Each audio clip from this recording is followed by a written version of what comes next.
صلاۃ والسلام کے دربار گوہربار میں ہدیہ درود و سلام عرض کرنے کے بعد نہایت ہی واجب الاحترام معزز و محتشم سامعین کرام، آج کا ہمیں ماہ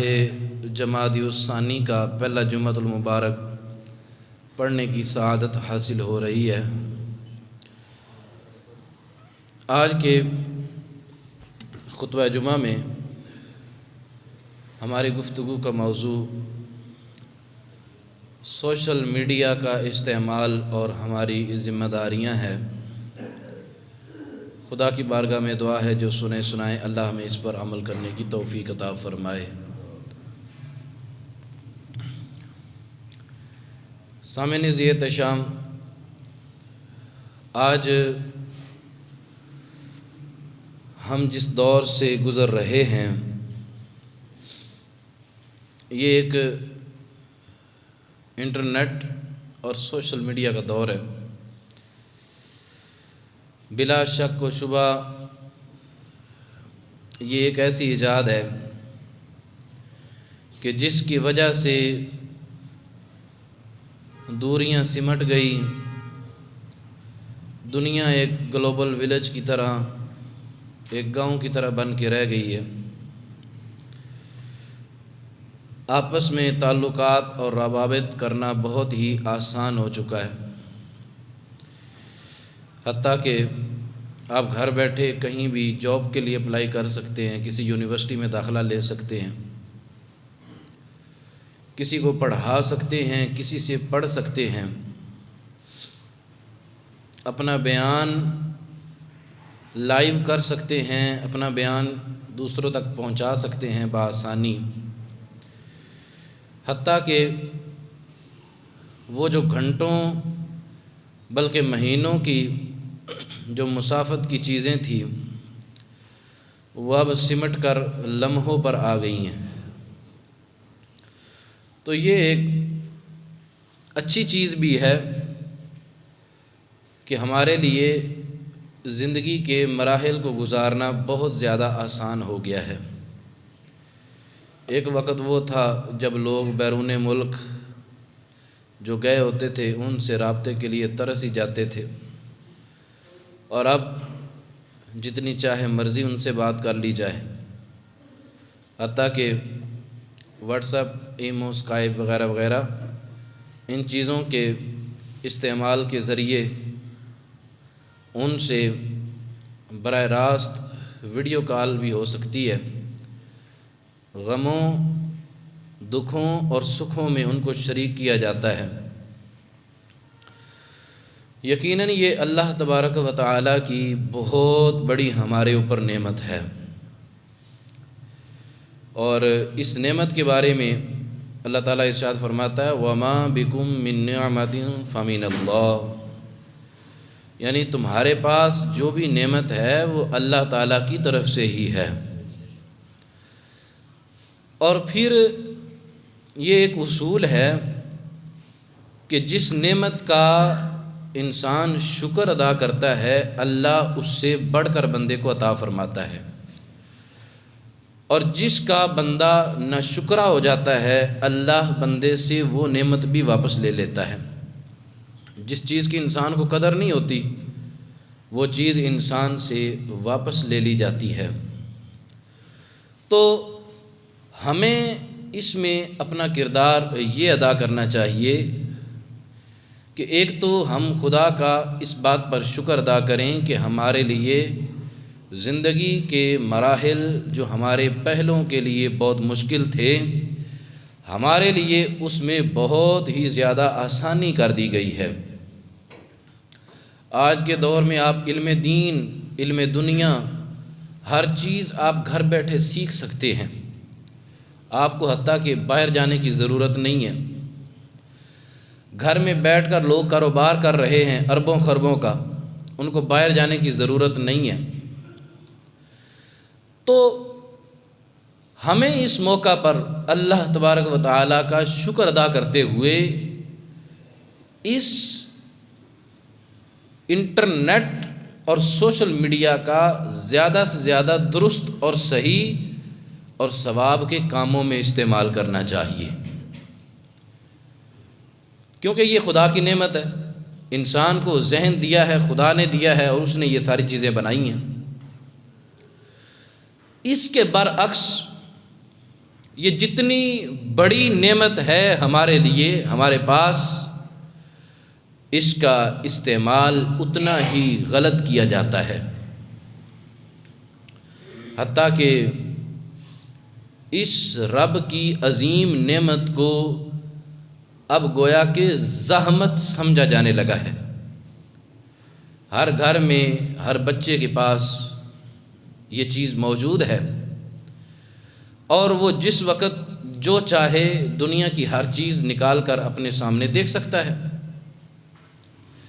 تو یہ ہے اس نعمت خداوندی کی ناشکری، اور یہ ہے اس کا غلط استعمال۔ اور جس وقت آج ہم دیکھتے ہیں کہ ہمارا نوجوان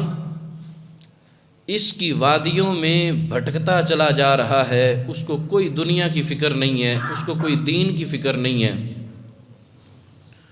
وہ اپنے والدین سے بیگانہ ہو چکا ہے اور اپنے بہن بھائیوں سے اجنبی ہو چکا ہے، گویا کہ اس کو موبائل اور سوشل میڈیا سے فرصت ہی نہیں ہے۔ چند گھڑیاں رب کی بارگاہ میں آئے اور وہ بھی جلدی میں گزار کر چلے گئے، اور کچھ تو یہاں بیٹھ کر بھی استعمال کر کے اپنا وقت ضائع کر کے چلے جاتے۔ تو اس بات پر ہمیں آج توجہ دینے کی حاجت اور ضرورت ہے کہ ہمارے لیے تو یہ رب کی نعمت اس لیے ہے تاکہ ہم اس کا زیادہ سے زیادہ اچھا استعمال کرتے، جبکہ ہم نے اس کو غلط استعمال کرنا شروع کر دیا ہے۔ اور پھر صرف اتنا نہیں، بلکہ اس کے ذریعے جو فحاشی اور عریانی اور جو گناہوں کے طرح طرح کے سامان لوگوں تک پہنچائے جاتے ہیں، بے حیائی جو پھیلائی جاتی ہے، وہ کسی سے ڈھکی چھپی نہیں ہے۔ پہلے غلیظ مواد ایک خاص قسم کی ویب سائٹ پر ہوتا تھا، اب آپ کو ہر پلیٹ فارم پر غلیظ مواد ملے گا۔ ہمیں یہ دیکھنا ہے کہ ہم جس چیز کا استعمال کر رہے ہیں رات کے اندھیرے میں اور بستر کے اندر لیٹ کر، کوئی نہ دیکھ رہا ہو لیکن میرا خدا تو مجھے دیکھ رہا ہے۔ تو اگر میرے بھائی، ہمارے اپنے آپ کو میں شامل کر کے کہہ رہا ہوں کہ اگر ہمارے دل میں یہ پیدا ہو جائے کہ خدا دیکھ رہا ہے اور خدا کا خوف ہے مجھے، تو پھر کسی بھی چیز کی ضرورت نہیں رہتی کہ انسان کو کوئی آ کر سمجھائے کہ ڈرو خدا سے، کوئی آ کر اسپیشل اس کو دعوت دے۔ وہ سوچتا ہے کہ کب اللہ اکبر کی صدا آئے تو میں اپنے رب کی بارگاہ میں حاضر ہو جاؤں۔ حتیٰ کہ اس کی لپیٹ کے اندر گھروں میں مستور بچیاں، وہ بھی گویا کہ ایک طرح سے غیر محفوظ ہو چکی ہیں۔ معذرت کے ساتھ نوجوان اپنی نوجوانی کو اس کے ذریعے ضائع کر رہے ہیں، اور کئی ہماری بچیاں اس کے ذریعے اپنے آپ کو ضائع کر رہی ہیں۔ میں بھی والد ہوں، آپ بھی والدین ہیں، کیا ہمیں یہ حق نہیں پہنچتا کہ ہم اپنے بچوں کی تربیت اچھے انداز سے کریں؟ اگر اس بات پر قابو نہیں پایا جا سکتا کہ سوشل میڈیا سے روکا جا سکے یا موبائل فون لیے جا سکیں، اگر اس پر قابو نہیں پایا جا سکتا تو کم از کم ان کی خبر گیری کر کے تو قابو پایا جا سکتا ہے کہ میرا بیٹا ہے، میری بچی ہے، وہ اس کا استعمال کیسا ہے۔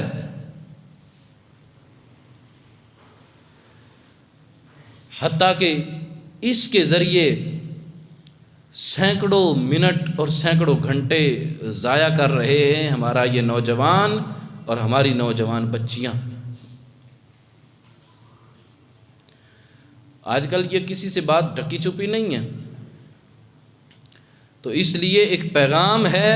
آپ کے لیے کہ کم از کم آپ کے پاس سارے اختیارات ہیں۔ آپ ایک نمبر سے کوئی ویب سائٹ بلاک کروا سکتے ہیں کہ اس نمبر پر یہ ویب سائٹ نہ چلے۔ خبر گیری نہیں کر سکتے تو کم از کم اس کا روک تھام کے لیے کوئی کوشش تو کر سکتے ہیں۔ خود نہیں پتا تو کسی جاننے والے سے رابطہ تو کر سکتے ہیں۔ کم از کم اپنے گھر کے اندر اپنے نمبروں پر وہ بلاک چیزیں کروا دی جائے نا، کہ جس کے ذریعے غلط اور گندہ مواد دیکھا جا سکتا ہے۔ تو اس لیے اس کی لپیٹ میں ہم سب ہی ہیں، لیکن اس کے استعمال کے طریقے مختلف ہیں۔ جو اس کا صحیح استعمال کرتا ہے وہ رب کو راضی کرنے میں کامیاب ہو جاتا ہے، اور جو اس کا غلط استعمال کرتا ہے وہ رب کو ناراض کر بیٹھتا ہے۔ تو خاص طور پر ہمیں اپنی اولاد کے بارے میں فکر مند ہونا چاہیے۔ اگر آپ اتنے پڑھے لکھے نہیں ہیں تو آپ کے بیٹے ہوں گے اتنے پڑھے لکھے، گھر کی خبر گیری ہمیں کرنی چاہیے، موبائل فون چیک کرنا چاہیے، بار بار کوشش کرنی چاہیے، ہمیں دیکھنا چاہیے کہ ہمارا بچہ ہماری بچی اس کی ورکنگ کیسی ہے،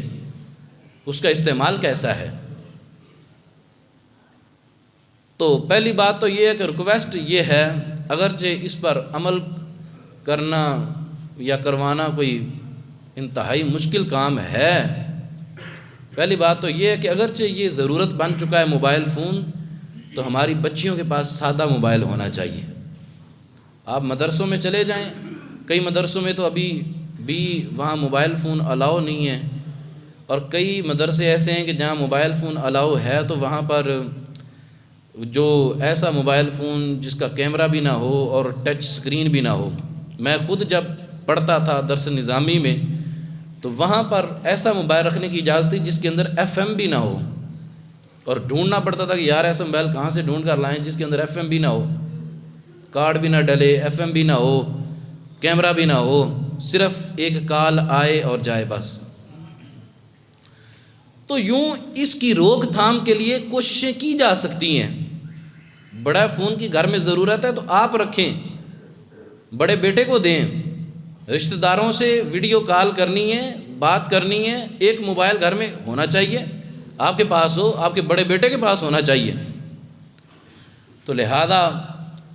اس بارے میں آپ سے گزارش یہ ہے کہ ہمارا معاشرہ جو بگڑتا جا رہا ہے اور گہرائیوں میں گرتا جا رہا ہے، اس کی روک تھام کے لیے ہمیں غیرت مند ہونا چاہیے، غیرت مند ہونا پڑے گا۔ جب ہماری غیرت جاگ جائے گی نا، معذرت کے ساتھ عرض کر رہا ہوں، جب ہماری غیرت جاگ جائے گی اس وقت بڑے بڑے گناہ رک جائیں گے۔ ہماری غیرت سو گئی ہے اور ہم معاشرے کے ساتھ چلنے کی کوشش کر رہے ہیں، اور معاشرہ اسلامی معاشرہ نہیں، مغربی معاشرے کے ساتھ چلنے کی کوشش کر رہے ہیں، اور ایک ہی نعرہ ہر جگہ ہے کہ جناب سب چلتا ہے۔ ایک بندہ ساری زندگی نمازی رہے، ساری زندگی پرہیزگار رہے، لیکن اس کی بیٹی کی شادی آئے اور وہ ایسا جناب وہاں کچھ کرے کہ زندگی بھر اس نے ایسا کچھ کیا ہی نہیں ہے۔ اس کے بیٹے کی شادی آئے اور وہاں وہ ایسا ماحول بنا دے کہ زندگی بھر بندہ سوچ بھی نہیں سکتا کہ ایسا ماحول یہاں قائم ہو سکتا تھا۔ تو پھر کیا ان نمازوں کا فائدہ، اور کیا آپ کے روزوں اور زکوٰۃ کا فائدہ؟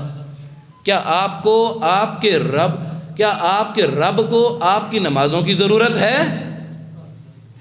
کیا آپ کے رب کو آپ کے روزے اور پرہیزگاری کی ضرورت ہے؟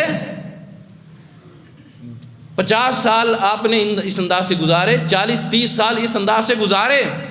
کہ ہر وقت لبوں پر درود و سلام اور ہاتھ میں تسبیح تھی، لیکن ایک وقت ایسا آیا، آپ سے کوئی جملہ ایسا نکل گیا یا آپ کوئی ایسا کام کر بیٹھے کہ جس کی وجہ سے رب ناراض ہو گیا، کیا فائدہ ان 20-30 سالوں کی نمازوں کا؟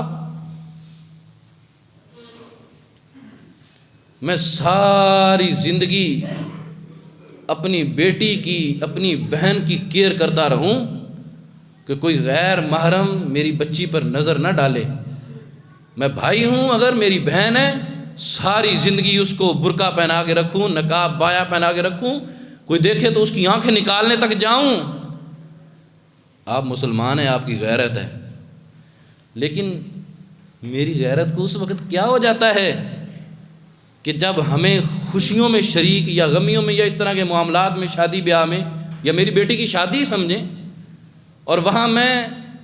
ساری زندگی اس نے جو کچھ ایسا میک اپ نہیں کیا وہ کروا کے، اور 500 آدمیوں کے سامنے میں نے بٹھا دیا کہ دیکھو میری بیٹی کو آ کر، اور وہاں سارے کے سارے ویڈیو اور بنا رہے ہیں تصویریں، میری غیرت کیسے گوارا کر سکتی ہے کہ میں اپنی بیٹی، اپنی بہن کی تصویریں بنواؤں؟ بہت ہی معذرت کے ساتھ یہ آپ کو باتیں سخت لگ رہی ہوں گی، لیکن خدارا مجھے بتا دیں کہ یہ کہاں کا اصول ہے کہ ساری زندگی بعد میں بھی اور ساری زندگی پہلے بھی میں اس چہرے کو چھپا کر رکھوں، حتیٰ کہ جب وہ مر جائے تو اس کے اوپر میں چادر ڈالوں کہ کوئی اس کو دفن ہوتا ہوا بھی نہ دیکھے، حالانکہ اس کے اوپر کفن ہے، 5 کپڑے عورت کو دیے جاتے ہیں کفن کے، 5 کپڑے اس کے اوپر ہیں، اور اس کو میں ڈھانپ کر دفنا رہا ہوں۔ لیکن جس وقت اللہ نے اس بچی کو یا اس بی بی کو جوانی کی نعمت سے نوازا تھا، تو اس وقت میری غیرت کہاں گئی تھی جس وقت شادی بیاہ کا سلسلہ تھا؟ چلیں اس کو چھوڑیں، یہ ایک موقع آتا ہے، لیکن ہمارے ہاں تو ہر دوسرے دن شادی ہوتی ہے، اور اس شادی پر میری بیٹی، میری بہن کس انداز سے جاتی ہے؟ مجھے یہ سوچنا ہے، مجھے غور کرنا ہے اس پر۔ تو یوں پھر سارے معاملات خراب ہوتے ہیں، اور یوں پھر ایک وقت ایسا آتا ہے، میں بھی باپ ہوں، ایک وقت ایسا آتا ہے کہ انسان کو جگہ نہیں ملتی کہ انسان کہاں ڈوب کے مرے۔ خدا کی قسم اٹھا کر کہتا ہوں، اس وقت مرنے کے لیے جگہ نہیں ملتی جس وقت اپنی اولاد اپنے ہاتھوں سے نکل چکی ہوتی ہے۔ یار میرے بچے میرا فرمان، میرا حکم نہیں مان رہے، بھائی آپ کا حکم کیسے مانیں؟ آپ نے تربیت ہی اس انداز سے کی ہے کہ نافرمان آپ نے خود بنا دیا ہے اس کو۔ تو یہ ایک سوشل میڈیا اور ہمارا فحاشانہ معاشرہ، اس کے اندر ہم نے اپنے بچوں کو خود انوالو کیا ہے، تو کل ان بچوں سے آپ خیر کی امید نہ رکھیں۔ اگر کوئی معاملہ اونچ نیچ کا ہوتا ہے تو اس کو بھی پھر برداشت کریں، پھر ان کو مارنے پہ نہ اتریں، پھر قتل کرنے پہ نہ جائیں، کیونکہ میں نے خود ایسے مواقع فراہم کیے ہیں۔ تو کیوں آج میں خود یہ کہتا رہا کہ سب چلتا ہے، سب چلتا ہے، سب چلتا ہے، آج دیکھ لیا کیا کیا چلتا ہے۔ تو یہ ایک بدقسمتی سے ہمارے معاشرے کے اندر گناہوں کے اس طرح کے اڈے ہیں اور گناہوں کے بازار گرم ہیں کہ ہمارے اور ہم خود اور ہمارے بچے اس کی لپیٹ میں آئے ہوئے ہیں۔ اس کے علاوہ سوشل میڈیا، چونکہ آج ہمارا ٹاپک ہے، اس پر آپ بھی دیکھتے ہیں، یوز کرتے ہیں، عجیب و غریب طرح طرح کی بچیوں کی تصویریں، وہاں اس کو شیئر کرو، میرا نمبر یہ وہ آ جائے گا، فلاں ہو جائے گا، اور جاہل لوگ اس پیچھے لگے ہوئے ہوتے ہیں کہ اس کو شیئر کرو اور نمبر اس کا ڈھونڈیں، حالانکہ آپ کو پتہ نہیں ہے کہ اس بچی کی تصویر کسی بدبخت مرد نے اپلوڈ کی ہے اس کی عزت خراب کرنے کے لیے، اور آپ اپنی مسلمان بہن کی عزت خراب کر رہے ہیں شیئر کر کے۔ ایک مسلمان بھائی یا بہن کا عیب اگر مجھے پتہ چل جائے، یہ تو زندے ہیں، مردے کا عیب اگر پتہ چل جائے تو اس کو چھپانا واجب ہے۔ مردے کا عیب اگر پتہ چل جائے جس کو وہ ساری زندگی چھپاتا رہا، جیسے اس کے جسم پر کوئی ایسا زخم تھا جس کو وہ دکھانا پسند نہیں کرتا تھا لوگوں کو، یا کچھ ایسا کوئی داغ تھا جس کو دکھانا وہ لوگوں کو پسند نہیں کرتا تھا، مر گیا ہے، اب یہ دوسروں کے سپرد ہے، اب نہلانے والے آتے ہیں، حتیٰ کہ یہ زخم دیکھا یا خدا نہ خواستہ رب کی ناراضگی کے آثار اس پر ظاہر ہوئے، اس کے جسم سے بدبو آئی یا پھر اس کا چہرہ سیاہ پڑ گیا، تو واجب ہے کہ اس کو لوگوں سے چھپایا جائے، اس کے عیب لوگوں کو نہ بتائے جائیں، اگرچہ اس کے جسم میں روح نہیں ہے لیکن یہ مسلمان رہ چکا ہے، اس کی زبان پر کلمہ طیبہ جاری ہو چکا ہے، یہ مسلمان کی میت ہے، اس کے عیب لوگوں کو نہ بتائے جائیں۔ اور ہم کیا کر رہے ہیں؟ سوشل میڈیا کے ذریعے عیب اچھال رہے ہیں لوگوں کے، بلیک میل کرتے ہیں دوسروں کو، یہ کر دوں گا وہ کر دوں گا، اور اس طرح بہت ساری پھر خرابیاں جنم لیتی ہیں۔ بہت سارے دکھ ہیں جو میں آپ کے ساتھ شیئر نہیں کر سکتا۔ اس معاشرے کی لپیٹ سے اللہ ہمیں بچائے۔ پھر اس کے علاوہ یہ تو چلو دنیاوی بگاڑ ہے، دینی بگاڑ بھی پیدا ہو چکا ہے، اور اس کے کئی پہلو ہیں۔ جیسے ابھی ہی ریسنٹلی ابھی یہ معاملہ آیا ہوا ہے کہ آپ جناب وہ اوپر لکھیں اسلام کا خلیفہ، تو وہ مرزے کی مسرور کی اس کی فوٹو شو ہو جاتی ہے، اس کو جناب آپ فیڈ بیک دیں اور اس کو ختم کریں، اپنا آپ اظہار کریں۔ یہ مسلمان جذباتی ہو جاتا ہے، گناہوں کے بازار میں بھی جذباتی ہے اور ان کاموں میں بھی ہوش سے کام نہیں لیتا۔ آپ کو پتہ نہیں ہے یہ بھی غیروں نے اپلوڈ کی ہوئی یہ چیز، یہ میسج بھی غیروں نے چلایا ہوا ہے، تاکہ جتنی زیادہ سرچنگ زیادہ ہوگی اتنا زیادہ ہمارا تشہیر ہوگی، ہمارا نام زیادہ ہوگا۔ کوئی کافر بدبخت کعبہ معظمہ روضۃ الرسول صلی اللہ علیہ وآلہ وسلم کی تصویر اس انداز سے بناتا ہے کہ ساتھ اپنی بناتا ہے، اور اس انداز سے بناتا ہے کہ ایک مسلمان اس کو برداشت نہیں کر سکتا۔ یا کوئی بدبخت ملونہ قرآن کریم قرآن رشید کی تصویر اس انداز سے بناتی ہے، اس کے اوپر اپنے پاؤں یا اس طرح کو رکھ کر معاذ اللہ، تو اوپر لکھ دیا جاتا ہے کہ جو شیئر نہیں کرے گا وہ کافر ہوگا، اور آپ کو پتہ ہی نہیں ہے، یہ شیئر کرتے جا رہے ہیں اور پتہ ہی نہیں ہے کہ آخر یہ پوسٹ کرنے والا کون ہے۔ ادھر مسلمان جذباتی ہو رہے ہو تو ادھر وہ ککھ ہے ماں کے ہنس رہے تھے، یہ دیکھو ہماری تشہیر ہو رہی ہے، یہ دیکھو مسلمان اتنے جذبات بڑھ گئے ہیں ان کے کہ ہم یوں بھی کرتے ہیں، اسی انداز سے ہم گستاخیاں کرتے ہیں، اور یہ اس کو شیئر کیے جا رہا ہے۔ اس کے بعد حدیثیں، من گھڑت حدیثیں، جو اس بات کو لوگوں تک پہنچائے گا، میرے خواب میں سیدہ بی بی فاطمہ الزہرا آ گئی ہیں، سیدہ زینب آئی ہیں، حضرت محمد صلی اللہ علیہ وسلم نے آ کر میرے خواب میں کہا ہے کہ نماز پڑھو، اور جو اس کو میسج کو نہیں پھیلائے گا 10 دن بعد پریشانی آ جائے گی، وہ غم میں مبتلا ہو جائے گا، جو شیئر نہیں کرے گا مسلمان ڈر جاتا، ہو یہ کیا ہو گیا، میں مر جاؤں گا، پریشانیاں غم آ جائے گا، ابھی 10 منٹ بعد آ جائے گا، فوراً اس کو شیئر کر دیتا ہے۔ حالانکہ یہ تیرے نبی پر بہتان باندھا گیا ہے، اس کو شیئر نہیں کریں گے، اس کو فوراً ڈیلیٹ کریں گے، پھر کچھ بھی نہیں ہوگا۔ لیکن اگر یہ حدیث من گھڑت ہے اور اس کو آپ نے آگے شیئر کر دیا تو آپ جہنمی ضرور بن جائیں گے۔ اس کی حدیث پاک ہے، میرے آقا صلی اللہ علیہ وآلہ وسلم نے فرمایا، جو میری طرف کسی ایسی بات کی نسبت کرے جو میں نے کہی ہی نہیں ہے تو وہ پھر اپنا ٹھکانہ جہنم میں بنا لے۔ تو اس لیے بہت سارے، یہ بہت بڑا ٹاپک ہے سوشل میڈیا کا، لیکن ان چند منٹوں کے اندر یہ بیان نہیں ہو سکا۔ یہ دکھ درد تھے، چند یہ میرے دل کے دکھ تھے جو میں نے آپ کے سامنے شیئر کیے ہیں۔ خدا را آپ گھر کے سربراہ ہیں، آپ کر سکتے ہیں توجہ۔ میں گھر کا سربراہ ہوں، میری وساطت سے کچھ بھی باہر نہیں ہے، میں گھر کا سربراہ ہوں، میرے بچے چھوٹے ہیں، وہ ابھی میرے پابند ہیں، میں جیسا کہوں گا ویسا کریں گے، جو سکھاؤں گا وہ سیکھیں گے، جو کہوں گا وہ مانیں گے۔ اگر آج ہی ان کو ایسا سکھایا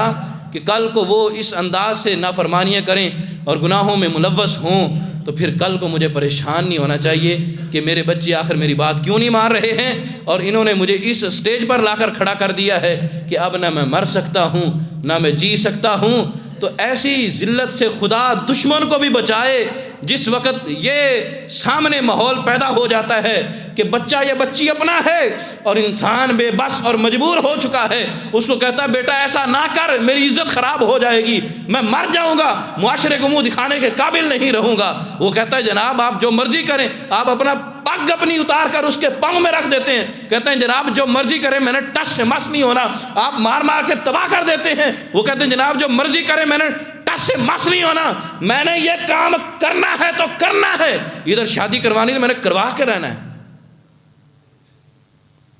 اللہ ہمارا حامی و ناصر، اللہ ہمیں ان باتوں کو سمجھنے کی توفیق عطا فرمائے۔ آج خبر لیں اپنے گھر والے بچے اور بچیوں کی، آج ماحول دیکھیں کہ میرا بچہ کس بچے کے ساتھ اٹھتا اور بیٹھتا ہے، میری بیٹی کس بچی کے ساتھ اٹھتی اور بیٹھتی ہے، اس کا لینگ سلینگ کیسی بچیوں کے ساتھ ہے، کیسی عورتوں کے ساتھ ہے۔ آج یہ خبر لیں گے آپ کے گھر میں عورتیں بچیاں آتی ہیں، خبر گیری کریں کہ کیسی بچیاں ہیں، کیسی عورتیں ہیں، ان کا چال چلن ٹھیک ہے یا نہیں، کل کو یہ میرے حالات گھر کے خراب کر سکتے ہیں یا نہیں کر سکتے۔ ان ساری باتوں کی خبر لینا آپ پر ضروری اور فرض ہے، کیونکہ آپ گھر کے ایک اہم فرد ہیں۔ اللہ ہم سب کا حامی و ناصر ہو۔ وآخر دعوایا ان الحمد للہ رب العالمین۔